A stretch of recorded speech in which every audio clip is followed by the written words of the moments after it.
थोड़े टाइम पहले हमने वीडियो बनाया था कि 1 साल से छोटे बच्चे को गाय, भैंस या बकरी का दूध नहीं देना चाहिए।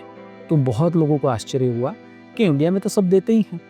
तो आज मैं ऐसी ही एक बात कहूँगा कि 1 साल से छोटे बच्चे को शुगर और सॉल्ट दोनों भी नहीं देने चाहिए। क्यों? वाई? तो जानते हैं वाई।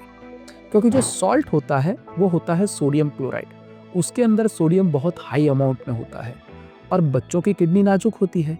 तो ये जो हाई सोडियम लोड होता है बच्चों की किडनी को नुकसान करता है। डिहाइड्रेशन होता है, किडनी डैमेज होता है, कैल्शियम लॉस भी होता है।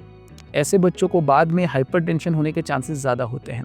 माँ का जो दूध होता है, जो फॉर्मूला फीड होता है और 6 महीने के बाद जो बच्चे दूसरे फूड लेते हैं उसमें इनफ अमाउंट में सोडियम क्लोराइड होता ही है, सोडियम होता ही है, अलग से देने की ज़रूरत नहीं होती है।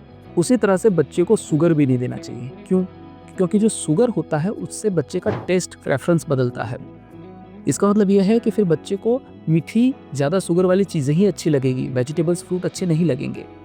शुगर की वजह से बच्चों के दांत भी खराब होते हैं, टूथ डिके, कैविटीज़ और डेंटल कैरीज के चांसेस भी ज़्यादा होते हैं। जो बच्चे छोटी उम्र में शुगर से एक्सपोज हो जाते हैं उनको बाद में मोटापा होने के चांसेस भी ज़्यादा होते हैं। उनको हाइपरटेंशन और टाइप 2 डायबिटीज़ होने के चांसेस भी ज़्यादा ही होते हैं। शुगर की वजह से ही बच्चों को एनर्जी क्रशिश भी होते हैं, क्योंकि जो शुगर होता है वो सिंपल कार्बोहाइड्रेट होता है। तो जब बच्चा शुगर खाता है तो बॉडी में ग्लूकोज का स्पाइक आता है और बाद में डीप आता है। तो जब स्पाइक आता है तब वो एनर्जेटिक होता है, जब डीप आता है तो एकदम थका हुआ होता है।